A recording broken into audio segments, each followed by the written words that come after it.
then as you got into the week, it changed, only because of, we were having hassle in various places. So we decided then, well, I didn't, Paul did, decided to put roots down in Torquay in the south of England. Now I was supposed to stay 2 weeks. But it was mad, it really was mad, and I knew what was going to happen the second week, because we had meetings every night in the bar, and I then decided that I didn't want another week. I couldn't cope with the madness, and I think it was the Friday night, I just said to Paul, I called Neil Aspinall Nell, and I just went to those two and I said, I've had enough here. I said, you don't really need me for the second one. I'm going to go home. So I went home. So, it's quite difficult saying that to Beatle fans now. I gave a week up with working with the Beatles, but it's not so hard. It's not really that hard. It was mad. Did John ever share with you his thoughts on Magical Mystery Tour? We didn't go back that far. Because we're really in the present moment. Okay. So the things that we were doing, because we were doing a lot. Because a lot of people don't realize. Everybody thinks that my time with John was like L.A. A weekend. A weekend, yeah. I've actually heard where people have said to me, I don't know why she wrote a book. She only spent a weekend with John. Yeah. So obviously, if you're a real Beatles fan, I've gotten one recently where they said, I've never heard of you. Where did you come out of? So I said, I've never heard of you. I'm a real big John Lennon fan. And I said, and he goes, I've never heard of you until just recently. And then he wrote the date, October 9th, 2016. So I was a surprise to him now, years later.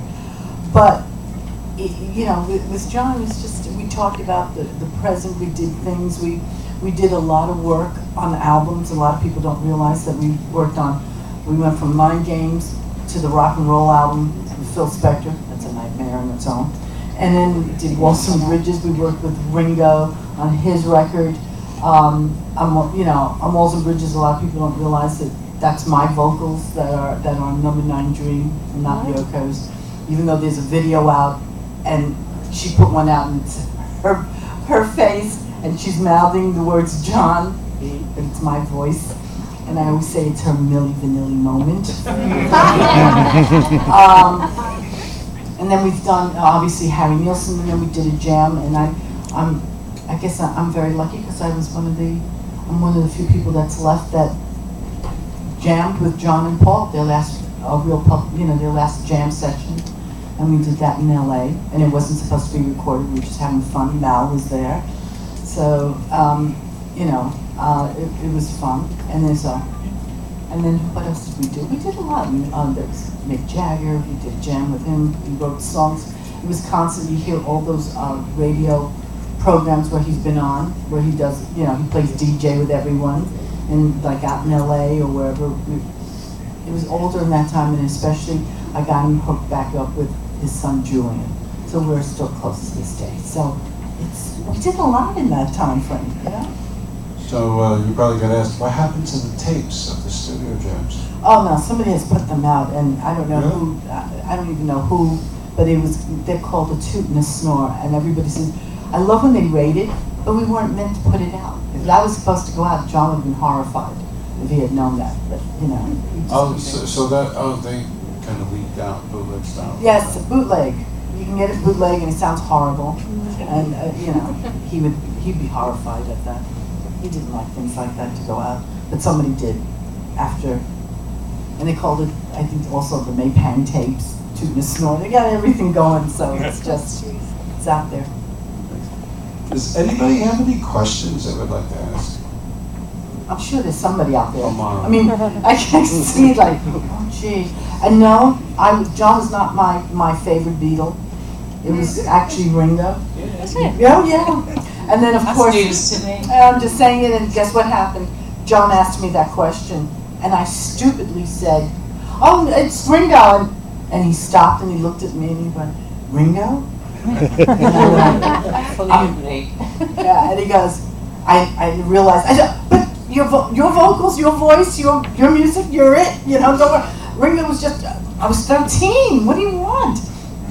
And he just went like that. And that night, we were out, we went to a party and Ringo was in. He turned around and said, "You were her favorite."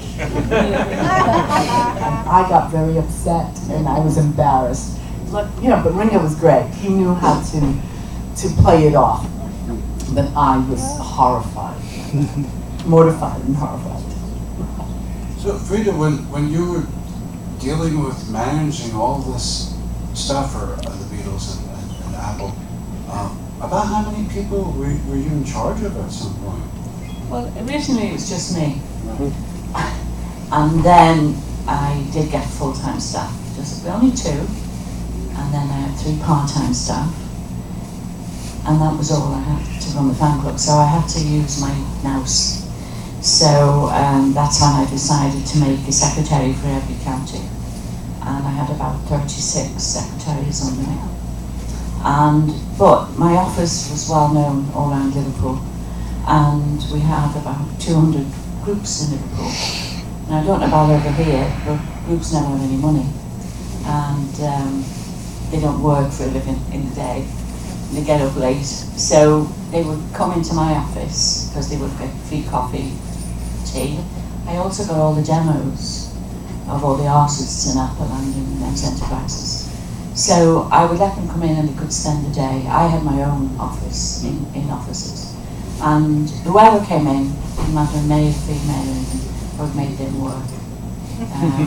They could sit there all day, but they had to either open envelopes, put compliment slips in envelopes, put photographs in envelopes, Frank, post, and get them photocopying. Not photocopying, we didn't have photocopiers in those days. It was a Stetner machine, like. I remember. What was Wait, that? I would type the newsletter. Mimeograph. I don't know what it's called over here. I would type it, because you type through wax. Yes. And it puts holes in it, and then you put that on a machine, and then you have to print out 10,000 copies. I would get somebody to do that. So I was very good at delegating. It's funny though, I mean, if you really think about it, so the Beatles were so, well, we know they were huge, but they were so huge that it got to the point where there was an army of people just dealing, processing all this. Well, at one point, I stopped what we call foreign people joining the fan club, because I had 40,000 members to look after. And when you sent out a fan club record, you had to type all those labels. I mean, I didn't personally type the labels, but it all had to be done. So I had to make sure that everything was in running order, really. I did, in the beginning I used to send out a newsletter.